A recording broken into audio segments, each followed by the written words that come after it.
আমরা আছি হচ্ছে এখন সারদা ইউনিভার্সিটির আইআরডি ডিপার্টমেন্টে, ইন্টারন্যাশনাল এবং ন্যাশনাল অ্যাডমিশন সেল যেটা। সো এখানে হচ্ছে ইন্টারন্যাশনাল অ্যাডমিশনের কাউন্সেলিং থেকে শুরু করে রিপোর্টিং এবং এফআরআরও ভিসা, দেখতে পাচ্ছেন পিছনে ইন্টারন্যাশনাল রিলেশন ডিভিশন। সো এখানে হচ্ছে ইন্টারন্যাশনাল স্টুডেন্টের রিপোর্টিং থেকে শুরু করে সব কিছু ইন্টারন্যাশনালদের কাউন্সেলিং এখানে হয়, অ্যাডমিশন প্রসেসটা এখানে কমপ্লিট হয়। সো আমরা আজকে কথা বলা ট্রাই করবো এখানে বাংলাদেশি কোনো স্টুডেন্ট আসি কিনা ইন্টারন্যাশনাল ডিপার্টমেন্টে, তাদের অভিজ্ঞতা সম্পর্কে আমরা জানার চেষ্টা করবো আজকে। সো আমরা এখানে দেখতে পাচ্ছি যে বাংলাদেশি দুইটা স্টুডেন্ট বসে আছে, দুইজন। সো তাদের সাথে তাদের অভিজ্ঞতা জানার ট্রাই করবো আমরা আজকে। এই জন্য পুরা সারদা ইউনিভার্সিটির এক্সপিরিয়েন্স তাদের কাছ থেকে শোনার ট্রাই করবো। হ্যালো দাদা, হ্যাঁ ভাই, তোমার নাম কি?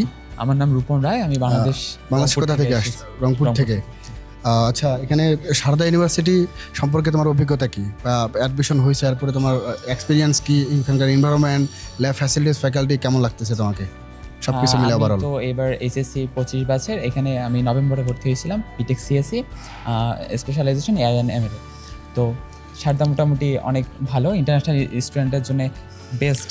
আচ্ছা, মেইনলি বাংলাদেশিদের জন্য যারা এখানে বাংলাদেশে, এখানে তো অলরেডি বাংলাদেশে অনেকে পড়তেছে, পড়াশোনা করতেছে, তাই না? হ্যাঁ, ম্যাক্সিমাম সবাই সারদার মধ্যে। দিল্লি এনসিআর এর মধ্যে বেস্ট সারদা ইউনিভার্সিটি।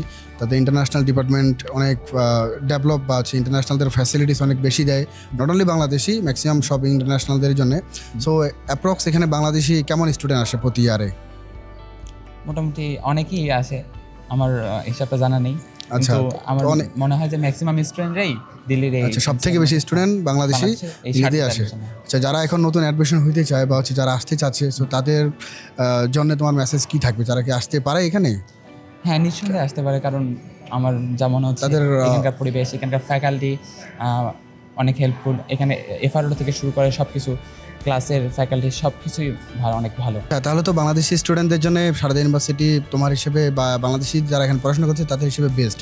আচ্ছা, যারা এখন সারদা ইউনিভার্সিটিতে অ্যাডমিশন হইতে চায়, সো তাদের প্রসেসটা কি? তারা চাইলে কি আমাদের মাধ্যমে অ্যাডমিশন হইতে পারে, আমাদের সাথে কন্ট্যাক্ট করতে পারে, নাকি ডিরেক্টলি আসবে? তাদের হিসেবে কোনটা ভালো হবে? প্রথমেই বললাম যে আমি এখানে আসে অনেক খুশি, সব কিছু ভালো। তো আমি প্রথমে আমি কোনো কিছু জানতাম না, এখানকার পরিবেশ সম্পর্কে জানতাম না। তো অনেক ভিডিও দেখি, ভিডিও দেখার পর এই দাদাদের ভিডিও আসে সামনে, তো পরে দাদাদেরকে মেসেজ দিই, হোয়াটসঅ্যাপে মেসেজ দিই। তো সব কিছুই ঠিকঠাক, দাদাদের সাথে ভালো করে কথা হলো, হোয়াটসঅ্যাপে কথা হলো। একদম প্রথম থেকে আমার ভিসা অ্যাপ্লিকেশন শুরু করে সব কিছুই কাজ এই দাদারা করে দিছে। এমনকি আমার রিসিভের সময় দাদারা অনেক হেল্প করছে। তারপর হোস্টেল সম্পর্কে এখানে আসলে তো ফুল সাপোর্ট পাবে আমাদের, তাই না? এখানে আসে অ্যাডমিশন থেকে শুরু করে ট্রাস্ট করতে পারে মানুষ। হ্যাঁ, ট্রাস্ট করতে পারে, ট্রাস্টেবল।